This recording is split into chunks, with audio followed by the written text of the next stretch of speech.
ഇപ്പോൾ പലപ്പോഴായിട്ട് പറയുന്ന ഒരു കാര്യമാണ് നമ്മുടെ ഏത് രാഷ്ട്രീയ പാർട്ടി ആയേക്കാളും അതിൽ വരുന്ന ലീഡേഴ്സിൻ്റെ എഡ്യൂക്കേഷൻ ക്വാളിഫിക്കേഷൻ, ലൈക്ക് ചിലപ്പോൾ അവർ വന്നിട്ട് വാർത്താ സമ്മേളനത്തിൽ വന്നിരുന്നിട്ട് ഓരോന്ന് പറയുമ്പോഴും അത് മണ്ടത്തരായി പോകുന്നു, ഇവരുടെ എഡ്യൂക്കേഷൻ ബാക്ക്ഗ്രൗണ്ടാണ്, അല്ലെങ്കിൽ എഡ്യൂക്കേറ്റഡ് ആയ ലീഡേഴ്സ് വരണം എന്നൊക്കെ പറയുന്നത്. അപ്പോൾ താങ്കളുടെ അഭിപ്രായം എന്താണ്? എക്സ്പീരിയൻസ് പേഴ്സണലി ഞാൻ പറയുന്നത്, എഡ്യൂക്കേഷൻ ഒരാളിപ്പോൾ എന്താ പറയുക, ഇപ്പം നമ്മൾ കോളേജിൽ പോയിട്ട് 10-15 കൊല്ലം പഠിച്ചു എന്ന് പറഞ്ഞിട്ട് നമുക്ക് എന്താ ഒരു ഔറ ഉണ്ടാവണമെന്നോ ഒരു വകതിരിവ് ഉണ്ടാവണമെന്നോ വിവേകം ഉണ്ടാവണമെന്നോ വിഷൻ ഉണ്ടാവണമെന്നോ ഒന്നും യാതൊരു നിർബന്ധമില്ല. പക്ഷെ ചില ഒരു പരിജ്ഞാനം ഉണ്ടായിരിക്കണം, എക്സ്പീരിയൻസ് ഉണ്ടായിരിക്കണം. നമുക്കറിയാം, ഔദ്യോഗിക വിദ്യാഭ്യാസം ഇല്ലാതെ നമ്മുടെ ഈ കേരളത്തെയും ഈ രാജ്യത്തെ പോലും മുന്നോട്ട് നയിച്ച വളരെ നേതാക്കന്മാരുണ്ടായിരുന്നു ഈ സ്ഥലത്ത്. റെസ്പെക്റ്റീവ് ഓഫ് പൊളിറ്റിക്സ് മാറ്റി വെച്ച് കഴിഞ്ഞാൽ കെ കരുണാകരനെ ഒക്കെ നമുക്ക് എടുത്ത് പരിശോധിക്കുന്ന സമയത്ത് അദ്ദേഹത്തിന്റെ ഇംഗ്ലീഷ് സ്പീച്ചുകൾ കേരള നിയമസഭയിൽ മുഴങ്ങിയിട്ടുള്ളതാണ്. ഈ ക്വസ്റ്റ്യൻ റെസ്പെക്റ്റീവ് ഓഫ് പൊളിറ്റിക്സ് ആയതുകൊണ്ട് ആൻസർ റെസ്പെക്റ്റീവ് ഓഫ് പൊളിറ്റിക്സ് ആണ്. അപ്പൊ ഞാൻ അദ്ദേഹത്തിന്റെ ഉദാഹരണം പറഞ്ഞതാണ്. അദ്ദേഹം 3ാം ക്ലാസ് വരെ പഠിച്ചിട്ടുള്ളതെന്നാണ് എൻ്റെ ഒരു ധാരണ. മേ ബി തെറ്റായിരിക്കാം. പക്ഷെ അദ്ദേഹത്തിന് ഇംഗ്ലീഷ് സ്പീച്ചുകൾ ആ സമയത്ത് അദ്ദേഹം നടത്തിയിട്ടുള്ള ഇംഗ്ലീഷ് സ്പീച്ചുകൾ ഇപ്പോഴും നമുക്ക് യൂട്യൂബുകളിലൊക്കെ സെർച്ച് ചെയ്യാം. അപ്പം അതൊരു ക്രൈറ്റീരിയ അല്ല. പിന്നെ വിഷണറി ലീഡേഴ്സ് ഉണ്ടാവും പൊളിറ്റിക്സിൽ എപ്പോഴും. ഇപ്പോൾ ഒരു സിറ്റിസൺ ഇന്ന് ജീവിക്കുകയാണെങ്കിൽ ഒരു വിഷണറി ആയിട്ടുള്ള ഒരു പൊളിറ്റീഷ്യൻ ചിന്തിക്കേണ്ടത് 2050 നമ്മുടെ സ്റ്റേറ്റ് എങ്ങനെയായിരിക്കണം, ഈ കൺട്രി എങ്ങനെയായിരിക്കണം അതാണ് അതിനകത്തുള്ളൊരു വ്യത്യാസം. ഇപ്പൊ ഈ പൊതുവെ പിന്നെ പറയുന്ന ഒരു കാര്യമാണ്, നമ്മുടെ BJP ലീഡേഴ്സിൽ എല്ലാവരും അല്ല, ചിലവർ പറയുന്ന ഭയങ്കരമായിട്ട് ഹിന്ദു ഐഡിയോളജി ഇതാക്കിയിട്ട് ബ്ലൈൻഡായിട്ട് കുറേ കാര്യങ്ങൾ സംസാരിച്ചിട്ട് ഭയങ്കര കോൺട്രവേഴ്സി ആയിട്ടുണ്ട് ചില ലീഡേഴ്സ്.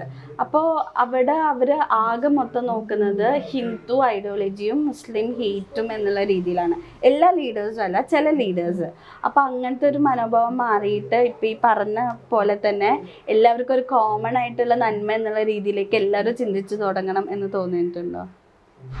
ബേസിക്കലി നമ്മുടെ ഇപ്പം ഈ ഇന്റർവ്യൂ ഇത്ര ലെങ്തി ആയി ടൈം കൊടുത്തു, ഇതിനകത്തിലെ ഒരു 30 സെക്കൻഡ് എടുത്തു കഴിഞ്ഞ് ഇത് മാത്രം നിങ്ങൾ പ്രചരിപ്പിച്ചു കഴിഞ്ഞാൽ ഇപ്പൊ ഞാനൊരു റിലീജിയസ് ഹേറ്റ് ചെയ്ത് സംസാരിക്കുന്നു എന്നുള്ള തരത്തിലേക്ക് വേണമെങ്കിൽ അത് മാത്രമാണ് അവിടെ ഉണ്ടായിട്ടുള്ളത്. 2 കാര്യങ്ങൾ പറഞ്ഞിട്ടുണ്ട്. അപ്പം ഇതിന്റെ ഇപ്പൊ എല്ലാ കാര്യങ്ങളും നമ്മുടെ ഈശ്വരന്മാരോ അല്ലെങ്കിൽ ദൈവ രീതിയിൽ സങ്കല്പിക്കുന്ന ആളുകൾ പോലും ഇതിഹാസങ്ങളിലും പുരാണങ്ങളിലും എടുത്ത് നോക്കുമ്പോൾ അതിന്റെ പാർട്ട് മാത്രം നോക്കുമ്പോൾ വില്ലന്മാരാണ്. അപ്പൊ ഒരു പാർട്ട് മാത്രം കേൾക്കുക, അത് എന്തിനും ഒരു മീഡിയ പ്രൊപ്പഗൻഡയുടെ ഭാഗമായിട്ട് അത് സ്പ്രെഡ് ചെയ്താണ്, വിത്ത് ഇന്റൻഷൻ അങ്ങനെ സ്പ്രെഡ് ചെയ്യുന്നതാണ്. മുഴുവൻ കേൾക്കുന്ന സമയത്ത് മാറും. BJP സബ്കാ സാത്ത് സബ്കാ വികാസ് സബ്കാ വിശ്വാസ്. ഓക്കെ, അപ്പം ഞാൻ ലാസ്റ്റ് ഒരു ക്വസ്റ്റ്യൻ ചോദിക്കുകയാണ്. ഇത് തികച്ചും പേഴ്സണൽ ക്വസ്റ്റ്യൻ ആണ്.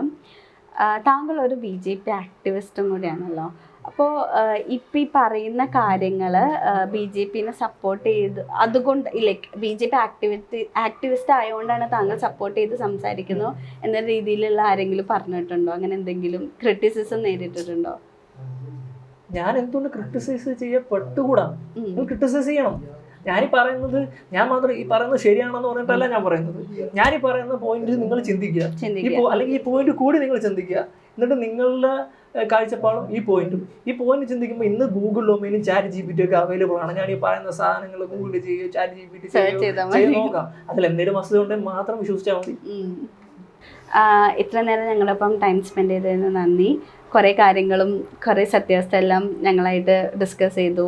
അതും ഇപ്പം പറഞ്ഞ പോലെ തന്നെ ആൾക്കാർ ചിന്തിച്ച് തുടങ്ങുന്ന സമയമായിരിക്കുന്നു. അപ്പോൾ താങ്ക് യു സോ മച്ച്. ഇത്ര ഒരു ഇനിഷ്യേറ്റീവ് എടുത്ത് ഇതുപോലെയുള്ള കാര്യങ്ങൾ കോമൺ ആളുകളിലേക്ക് ഒരു ചർച്ച ചെയ്യപ്പെടാൻ വേണ്ടിയിട്ട് ഈ 2 പോയിന്റ് ഓഫ് വ്യൂ, നമ്മുടെ 2 ആളുടെ പോയിന്റ് ഓഫ് വ്യൂ ഇതിലേക്ക് എത്താൻ വേണ്ടി ഒരു ഇനിഷ്യേറ്റീവ് എടുത്ത നിങ്ങൾക്കും എൻ്റെ ഒരു താങ്ക്സ്.